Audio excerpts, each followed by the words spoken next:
¿Cuántas veces has orado con todas tus fuerzas, derramado lágrimas sobre la almohada, y aún así parecía que el cielo estaba en silencio? Es frustrante, ¿verdad? Porque en el fondo crees que Dios puede responder, pero la espera duele como una puerta cerrada. Y si te dijera que este silencio no es abandono, sino parte de la solución. Parece contradictorio, pero la Biblia muestra que Dios no solo escucha, siempre responde, aunque no de la forma ni en el momento que esperamos. Hoy quiero llevarte a profundizar en esta verdad.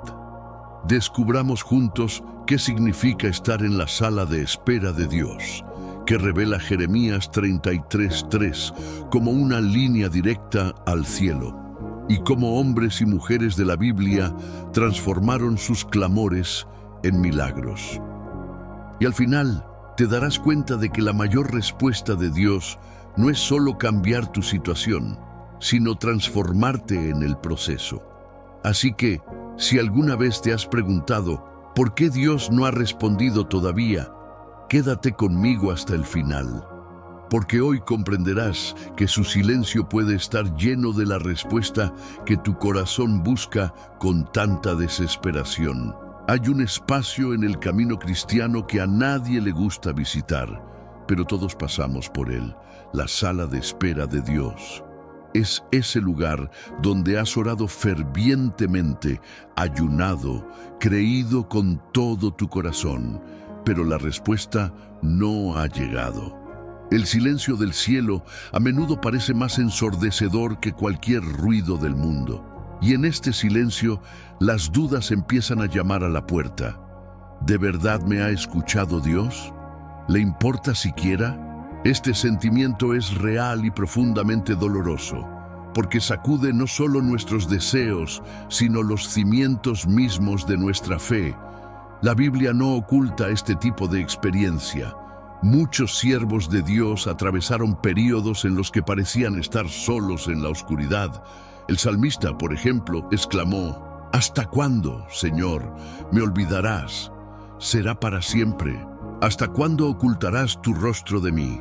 Salmo 13:1.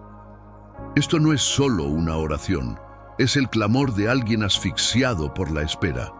Y quizás ahí es precisamente donde te encuentras ahora, no por falta de fe, sino porque estás aprendiendo a confiar en un Dios que obra incluso en silencio. Este tiempo de espera no es vacío, aunque lo parezca. Es una prueba, un horno en el que el Señor moldea nuestra confianza. Si en Egipto el pueblo clamaba por liberación, solo siglos después Dios resucitó a Moisés. Éxodo 2:23-25. El silencio de Dios nunca es indiferencia, es preparación. Él no está inactivo, sino que prepara el terreno para algo mayor de lo que imaginamos. El desafío es permanecer firmes cuando la respuesta no llega, creyendo que la sala de espera no es el final de la historia, sino simplemente el pasillo que nos lleva al siguiente capítulo. En medio del silencio, Dios no nos deja sin rumbo. Él mismo nos abre el corazón y nos da una clave poderosa en Jeremías 33:3. Clama a mí, y yo te responderé, y te enseñaré cosas grandes y ocultas que tú no conoces. Esta no es una frase decorativa de la Biblia, sino una promesa hecha en un contexto de crisis nacional, cuando todo a nuestro alrededor parecía desmoronarse. El Señor le habló a Jeremías cuando Jerusalén estaba sitiada, a punto de ser destruida. En otras palabras, el ambiente no era de aparente victoria, sino de incertidumbre y caos. Es precisamente en estos momentos que Dios nos invita a clamar. Observe que la invitación viene de Dios, no de Jeremías. Esto demuestra que el Señor no solo escucha las oraciones, sino que desea escucharlas. Es como si dijera: no te dejes sofocar por el silencio, no cargues solo con tu angustia, tráemelo todo a mí. Y lo más impresionante es que no solo promete escuchar, sino responder. Aquí tenemos un choque directo con nuestra lógica humana. Para nosotros, una respuesta significa solución inmediata. Para Dios, Una respuesta significa revelación y transformación. Mientras esperamos, Él cambia la situación. Él quiere cambiar nuestro corazón primero. Jeremías 33:3 sirve como una línea directa del cielo, una línea que nunca está ocupada. Pero hay una condición. Para acceder a esta promesa, debemos reconocer nuestra total dependencia. Clamar requiere humildad porque nos recuerda que no tenemos control. Cuando aceptamos esta invitación divina, comenzamos a ver que incluso el silencio de Dios está lleno de significado. Nos llama a dialogar con Él, no para reforzar la carga de la espera, sino para guiarnos a un nivel de fe donde confiemos más en su voz que en el ruido de la crisis. Cuando la Biblia usa la palabra gritar, no se refiere a una oración rápida, recitada entre una actividad y otra, casi como quien cumple una formalidad religiosa. Clamar significa desgarrar el alma ante Dios, alzando la voz con urgencia e intensidad, como sabiendo que si el Señor no interviene, nada más tendrá sentido. Es la oración de quien está al límite, de quien reconoce que no tiene alternativas humanas. El clamor no es cortés, no es frío, no es calculado, es el clamor de la fe que se niega a morir en silencio. Un claro ejemplo de esto está en los Evangelios, cuando Bartimeo, el ciego al borde del camino, comenzó a gritar: Jesús, Hijo de David, ten misericordia de mí. Marcos 10:47. Muchos intentaron silenciarlo, diciéndole que se callara, pero cuanto más intentaban silenciarlo, más fuerte gritaba. ¿Y qué sucedió? Jesús se detuvo. Gritar tiene este poder. Conmueve el corazón de Dios porque expresa una dependencia total. Bartimeo no pedía por cortesía. Clamaba porque sabía que era su única oportunidad de cambiar. Esto es lo que diferencia una oración superficial de un clamor sincero. Una petición casual puede sonar agradable, pero carece de la urgencia del alma. Un clamor, en cambio, surge de lo más profundo del corazón y reconoce que la única salida está en el Señor. Dios no se asusta ante la intensidad de nuestra necesidad. Al contrario, la invita. Dice: clama a mí, no como alguien que nos ordena hacer algo pesado, sino como alguien que nos abre los brazos y nos llama a poner ante Él todo nuestro dolor, toda nuestra angustia, toda nuestra esperanza. Y es en este punto que empezamos a entender por qué el clamor atrae respuestas que las peticiones casuales nunca consiguen. Cuando Dios dice: te responderé, Jeremías 33:3, Él no deja lugar a dudas, no es un quizás, no es un quién sabe, no es un si me apetece. Es una afirmación categórica, respaldada por el carácter inmutable del Creador. La respuesta de Dios no depende de nuestros méritos, sino de su fidelidad. Esta es una de las mayores anclas de la fe. Incluso cuando todo a nuestro alrededor parece desmoronarse, podemos confiar en que el Señor no es hombre, para que mienta, ni hijo de hombre, para que cambie de opinión. Números 23:19. El desafío es que la respuesta de Dios a menudo no llega en el tiempo que esperamos, ni de la manera que imaginamos. Esperamos puertas abiertas, pero a veces Él cierra caminos para protegernos. Deseamos atajos, pero Él nos guía por caminos más largos para fortalecer nuestro carácter. La demora, a nuestros ojos, puede parecer silencio, pero desde la perspectiva celestial es un tiempo de preparación. Pensemos en Abraham. Dios le prometió un hijo, pero la promesa no se cumplió hasta 25 años después. Génesis 21:1-2. El Señor no falló, simplemente estaba cumpliendo todo en su tiempo perfecto. Por lo tanto, cada vez que nos sintamos frustrados por la espera, debemos recordar que la garantía de Dios no reside en la rapidez, sino en la certeza. Él siempre responde. Puede ser con un sí que nos llena de alegría, un no que nos libera de trampas ocultas o una espera que moldea nuestra fe. Lo que nunca ocurrirá es el silencio absoluto del abandono. Cuando Él promete responder, es porque su corazón se inclina hacia nosotros. La pregunta es, ¿estamos dispuestos a confiar en la forma y el momento de su respuesta? En medio de una larga genealogía en Primera Crónicas 4, un nombre destaca, Jabes. Su nombre quiso decir literalmente dolor, porque su madre lo dio a luz en medio del sufrimiento, Primera Crónicas 4:9. Imaginen llevar una identidad marcada por la tristeza desde su nacimiento. Podría haberse resignado a vivir limitado por esta etiqueta, aceptando que su vida sería simplemente un reflejo de sus orígenes. Pero Jabes eligió otra opción. En lugar de resignarse, transformó su dolor en combustible para su clamor. La oración de Jabes fue audaz. Oh Dios, bendecir yo Él lo hace que mi tierra crezca. Quédate conmigo y líbrame de todo mal, para que no sufra. Primera Crónicas 4:10. No hay falsa modestia aquí, ni peticiones tímidas. Pidió bendición, expansión, presencia y protección. Jabes no puso límites a lo que Dios podía hacer, porque sabía que no sería su historia de dolor la que definiría el futuro, sino la poderosa mano del Señor. Y la respuesta fue clara, y Dios le concedió su petición. Lo que aprendemos de esto es que clamar con valentía no ofende a Dios. Al contrario, le agrada. El Señor se regocija cuando sus hijos se atreven a pedir grandes cosas, no por orgullo, sino por fe. El Jabes nos enseña que no debemos aceptar etiquetas de fracaso ni condenaciones pasadas. Podemos clamar por una vida transformada, por territorios más amplios, por liberación de las trampas del enemigo. Y si el Dios eterno respondió a Jabes, también nos responde hoy.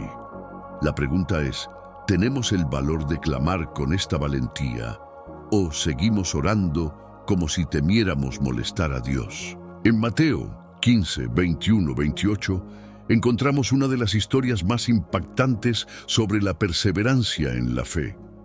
Una mujer cananea acudió a Jesús suplicando la liberación de su hija, poseída por un espíritu maligno. Lo más impactante es que, al principio, Jesús no le respondió ni una palabra. El silencio del maestro podría haber hecho que cualquiera se rindiera. Y para colmo, los propios discípulos le pidieron a Jesús que la despidiera. Pero esta mujer no se dejó vencer por el silencio ni el desprecio, siguió clamando. Cuando Jesús finalmente habló, sus palabras parecieron aún más duras. No está bien tomar el pan de los hijos y echarlo a los perros. Mateo 15, 26. Para muchos, este sería el fin de la esperanza, pero esta mujer convirtió incluso el rechazo aparente en un argumento a favor de la fe. Es cierto, Señor, pero hasta los perros comen las migajas que caen de la mesa de sus amos. Mateo 15, 27. ¡Qué respuesta tan notable! Reconoció su posición, pero no renunció al poder de Cristo. La persistencia de aquella madre le valió a Jesús elogios poco comunes. Mujer, ¿qué fe tienes? Que se cumpla lo que deseas. Mateo 15, 28. Y su hija sanó en ese mismo instante. Esta historia nos enseña que la fe no se mide por la rapidez de una respuesta, sino por la disposición a permanecer firme, incluso cuando todo parece contrario. El silencio de Dios no significa indiferencia, sino una invitación a que nuestra fe madure. La pregunta es, ¿estamos dispuestos a perseverar como esta mujer o nos damos por vencidos ante el primer obstáculo? Cuando pensamos en la oración, solemos pedir soluciones inmediatas, una puerta abierta, sanación, apoyo económico. Pero en Jeremías 33:3, Dios deja claro que su respuesta va más allá. Clama a mí, y yo te responderé, y te enseñaré cosas grandes y ocultas que tú no conoces. En otras palabras, Él no solo resuelve el problema, sino que amplía nuestra visión. Nos muestra aspectos de su soberanía que jamás entenderíamos si no estuviéramos en la sala de espera. El libro de Daniel ofrece un ejemplo impactante. Cuando el rey Nabucodonosor exigió a sus sabios que revelaran no solo la interpretación, sino también el contenido mismo de su sueño, todos entraron en pánico. Era imposible para cualquier ser humano. Pero Daniel oró, clamó con sus amigos, y Dios le reveló no solo el sueño, sino también su plan soberano para la historia. Daniel 2, 19, 22. Daniel solo buscaba una respuesta para salvar su vida, pero el Señor le dio una revelación que apuntaba al reino eterno de Cristo. Esto nos muestra que, a menudo, el problema que nos lleva a clamar es solo el detonante que Dios usa para revelarnos algo mucho mayor. Él puede transformar una crisis personal en una oportunidad para demostrar su carácter, su justicia y su propósito eterno. Lo que buscamos como solución inmediata, Dios lo transforma en una revelación profunda. Por lo tanto, cuando clamamos, no debemos esperar solo alivio del dolor, sino abrir nuestro corazón para recibir una visión de quién es Él y lo que está construyendo en nuestra historia. Uno de los mayores errores que cometemos es creer que estamos orando cuando en realidad aún tenemos el control de la situación. Presentamos el problema ante Dios, pero luego lo retiramos rápidamente con ansiedad. Filipenses 4, 6, 7 nos recuerda: no se preocupen por nada, sino que en cada oración pidan a Dios lo que necesitan, orando siempre con un corazón agradecido. Y la paz de Dios, que nadie puede entender, guardará sus corazones y sus mentes, porque están en Cristo Jesús. Esta paz solo llega cuando verdaderamente ponemos nuestra carga sobre el altar y confiamos en que Él es suficiente. Rendirse significa renunciar al control sobre 3 áreas clave: el resultado, el tiempo y la comprensión. Primero, dejamos de lado la necesidad de que todo suceda exactamente como lo planeamos. Segundo, aceptamos que el tiempo de Dios es diferente al nuestro y que el cuándo le pertenece a Él. Tercero, renunciamos a la necesidad de comprender todos los porqués. Cuando liberamos estas 3 restricciones, experimentamos una paz que sobrepasa el entendimiento humano. Una paz que no depende de la ausencia de problemas, sino de la presencia de Cristo. Esta entrega no es pasividad, sino un acto activo de fe. Es como depositar un cheque en un banco. No te preocupa si el dinero se ha recibido, porque confías en la institución. El altar es la agencia celestial donde nuestras peticiones son recibidas por el Dios que nunca falla. De ahí en adelante, ya no caminamos como quienes llevan un peso insoportable, sino como hijos que descansan sabiendo que el Padre se encarga de todo. La pregunta es: ¿hemos dejado realmente nuestras causas en el altar o seguimos viviendo como si todo dependiera de nosotros? La oración no es un monólogo, es un diálogo, y a menudo creemos que Dios guarda silencio porque aún no hemos aprendido a reconocer su voz. El Señor habla de muchas maneras y todas apuntan al mismo objetivo: guiarnos en el amor. Primero, habla a través de tu palabra escrita. La Biblia no es solo un libro antiguo, es viva y eficaz. Hebreos 4:12. Cada página contiene principios, promesas y correcciones que iluminan nuestro camino, como declara el salmista. Tu palabra es una lámpara para guiar mis pies, una luz para iluminar mi camino. Salmo 119, 105. Dios también habla a través de circunstancias. Él es el Señor que abre puertas que nadie puede cerrar y cierra puertas que nadie puede abrir. Apocalipsis 3:7. A veces, la oportunidad inesperada o la barrera que no podemos derribar es en realidad su manera de guiarnos. Además, el Señor usa Consejo de gente piadosa, Proverbios 11:14 dice: un país sin buenos consejos cae, en la multitud de consejeros está la seguridad. Dios a menudo usa a hermanos y hermanas en Cristo para confirmar su voluntad en nuestras vidas. Y finalmente, el Señor habla a través del suave susurro del Espíritu Santo. Esta voz es íntima, interior, no ruidosa. Es la paz que confirma una decisión o la inquietud que nos alerta de un error. El problema es que vivimos en medio de tanto ruido, información, preocupaciones y ansiedad que no cultivamos suficiente silencio para escuchar. Aprender a escuchar la voz de Dios requiere práctica, sensibilidad y disciplina espiritual. La gran pregunta es: ¿hemos afinado nuestros oídos para distinguir el susurro de Dios en medio del ruido del mundo? Después de clamar, creer, esperar e incluso interceder por otros, nos damos cuenta de que la mayor respuesta no es un cambio en la situación, sino Dios mismo revelándose en el proceso. Aquí es donde el camino de la oración encuentra su verdadero destino: la adoración. Jeremías 33:3 termina no solo con la promesa de una respuesta, sino con la revelación de cosas grandes y poderosas. Y cuando el Señor nos muestra quién es, nuestros corazones naturalmente se rinden en alabanza, porque comprendemos que nada se compara con su presencia. La historia bíblica lo demuestra repetidamente. Ana, tras clamar por un hijo, no solo recibió a Samuel, sino que también fue inducida a cantar un cántico de alabanza. 1 Samuel 2:1-2. Lo mismo ocurrió con María, quien, al recibir la promesa del Salvador, declaró: «Proclama mi alma la grandeza del Señor, se regocija mi espíritu en Dios mi Salvador». Lucas 1:46-47. El llanto genuino siempre termina en gratitud, porque nos damos cuenta de que la mayor bendición no es lo que Dios hace, sino quién es Él. Este es el sello del amén, no solo el final de una oración, sino la confirmación de que confiamos plenamente en el carácter de Dios, independientemente de la respuesta.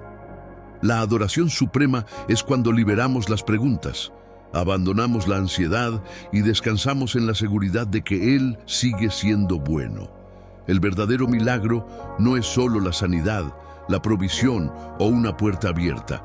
Es el corazón transformado que encuentra descanso en el Señor. La gran pregunta es: ¿estamos dispuestos a permitir que nuestro clamor nos lleve más allá de las respuestas, a la adoración que sella nuestra fe?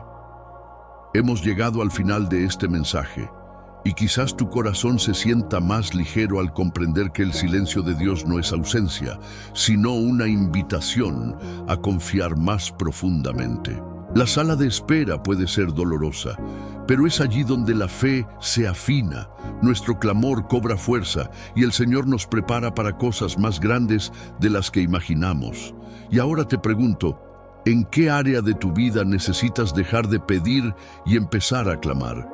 ¿Qué necesitas poner hoy en el altar, confiando en que Dios ya está obrando, incluso cuando no lo ves? Recuerda, Él prometió: «Clama a mí y yo te responderé». Jeremías 33:3. La respuesta llegará y puede ser mucho mayor de lo que pediste. Si este mensaje te impactó, no te lo guardes. Compártelo con alguien que también necesite esta esperanza. Y antes de irte, suscríbete al canal, activa la campanita y acompáñame en este camino de fe, porque cada día aprendemos juntos a escuchar, confiar y adorar al Dios que siempre responde.